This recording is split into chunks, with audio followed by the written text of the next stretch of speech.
Hello everyone.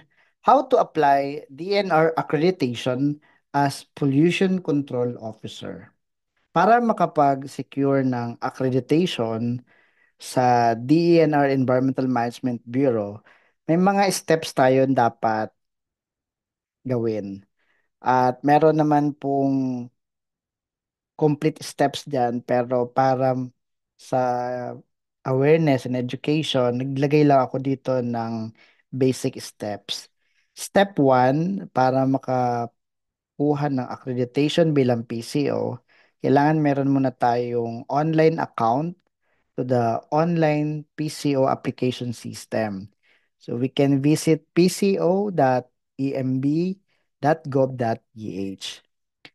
Step 2, kailangan natin doon sa ating account, i-complete natin yung ating personal profile at may mga ilalagay kang picture na white background, pati din ang inyong electronic signature. Kailangan mo rin mag-fill up ng necessary information dyan sa iyong profile gaya ng educational background, employment history, even yung training requirement for aspiring pollution control officer. Naglalagay tayo ng mga information doon at other personal attachments. In step 3, we fill up application form doon na mismo sa ating account, pco.emb.gov.ph for the purpose of new application or renewal application. Kapag nakapag-submit tayo ng mga requirements dyan, at nakita po ng evaluator na kumpleto na ang requirements, pwede na silang mag-issue ng order of payment at pwede na natin bayaran itong application fee amounting to 500 pesos. Magbabayad na ba agad kapag nag-submit ng application? Hindi pa. Antayin mo muna na magkaroon ng status of application na evaluated at once evaluated, may available na po yan sa inyong account na order of payment. Diyan sa account nyo mismo, madadownload ang inyong order of payment, hindi sa inyong email o saan mang platform. Diyan lang sa inyong account sa pco.emb.gov.ph. At kapag na-download nyo yung order of payment, may important information doon gaya nung serial number or the application reference number. Nakalagay din sa order of payment kung magkano ang babayaran, but usually yan po ay 500 pesos per application. Kailangan yung bayaran to, pwede sa Land Bank of the Philippines through Land Bank Link Biz Portal. So once na mabayaran nyo yung application fee na 500 pesos, you need to upload that to your account. At once na-process na ang inyong application, nalagyan na kayo ng control number sa inyong application para sa inyong Certificate of Accreditation at once approve yan ng concerned regional director ng concerned EMB regional office, once ang status na ay approved, pwede nyo nang i-download mismo yung approved certificate dyan din mismo sa ating online PCO application system. Puntahan nyo lang yung inyong application button, then click all. May makikita kayo dyan na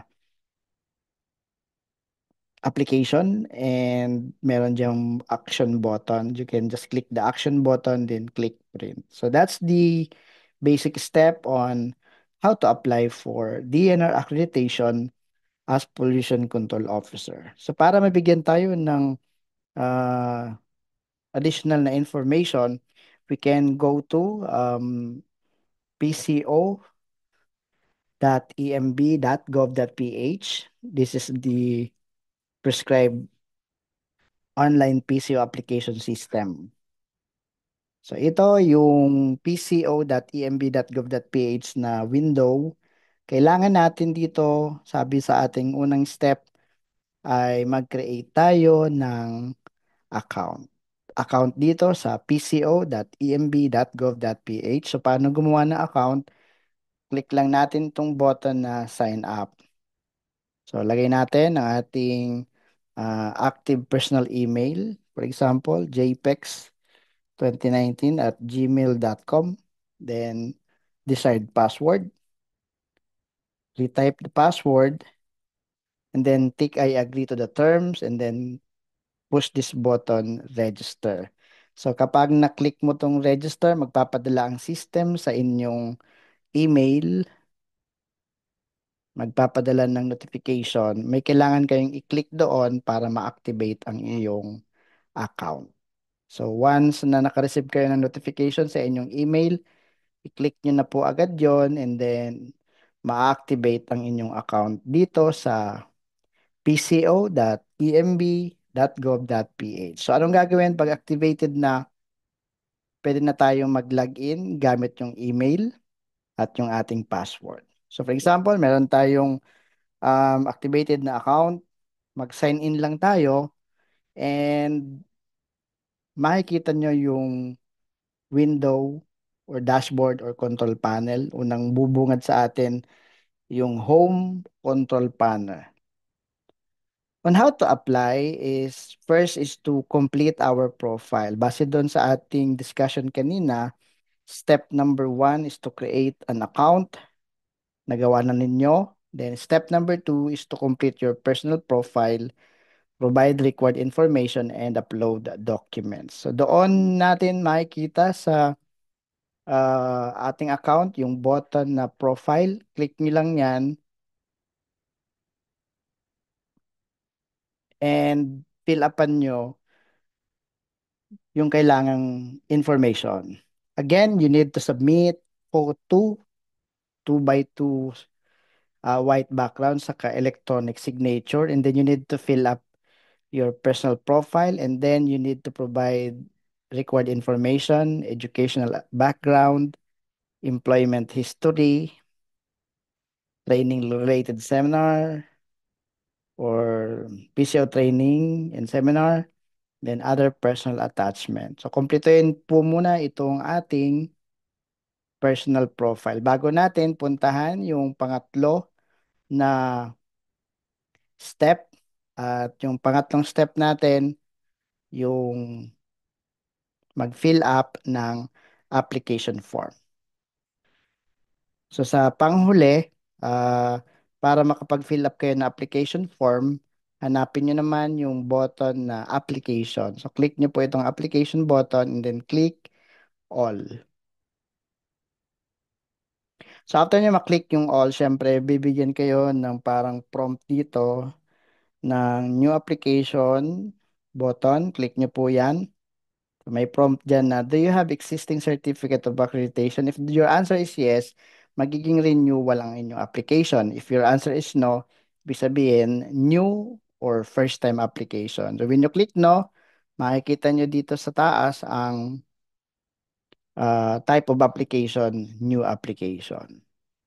So fill upan nyo lang itong form, like ano yung region, yung name ng establishment. Make sure na nakapag-register ang inyong company profile sa company registration system para makita nyo yung establishment name. Kung hindi nyo makita dito sa list, ibig sabihin hindi pa registered sa company registration system ang inyong establishment.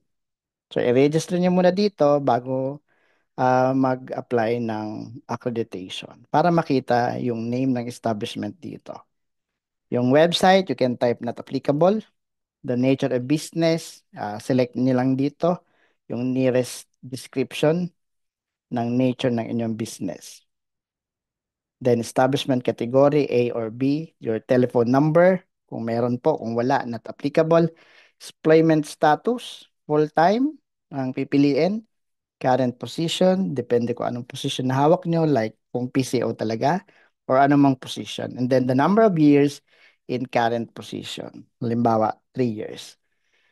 So, finally, we shall submit the basic requirements for the application, the appointment letter, the certificate of employment, and the notarized affidavit of undertaking. Just choose the file in your computer, i-upload nyo dito sa system. Once uploaded, click submit para po makarating na sa kanila ma-evaluate na ng EMB.